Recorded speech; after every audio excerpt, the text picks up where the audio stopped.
Hello class. For my project, I chose the myth of Daphne and Apollo. I want to apologize in advance for my voice.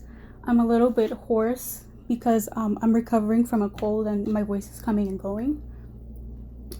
In short, the myth is that Apollo, the god of archery, insulted the god Eros by telling him that he was not fit to carry his bow and arrows. Eros swore to Apollo that he would come to regret his displeasure. When Eros spotted Daphne, who was a water nymph, he pierced her with a lead-tipped bolt, which killed any affection in anyone they hit.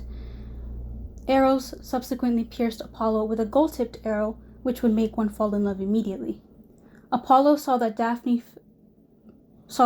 and fell in love with her. Although Daphne rejected Apollo and his advances, he continued to chase her. Daphne pled with her father, Peneus, the river god, to help her. Peneus answered Daphne's pleas and turned her into a laurel tree. Apollo decided that even if she could not be his bride, that he would claim the laurel as his own. For my project, I made objects representing the myth or in the myth. I recreated the laurel bay tree where that is said to be Daphne. So looks like that. And I also made a laurel wreath. Apollo says in the myth that he would claim laurel as his own, and that the leaves would adorn his hair, quiver, and his lyre.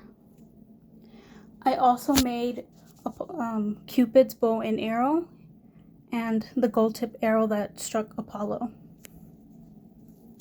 Although the myth lacks a hero's journey, it does provide a few insights. For example, it can provide an etiological insight because it explains the origin of laurel trees.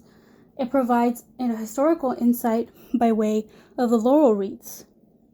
Laurel wreaths would be used to honor victorious generals in Roman triumphal processions. Laurel wreaths were also given to victors of the Pythian Games, a sport festival that was held in honor of Apollo that took place in Delphi, Greece. Daphne also means laurel in Greek. Cupid personifies the jester archetype. Cupid is a troublemaker, impulsive in his emotions, and unrestrained. He does not think twice before taking revenge on Apollo.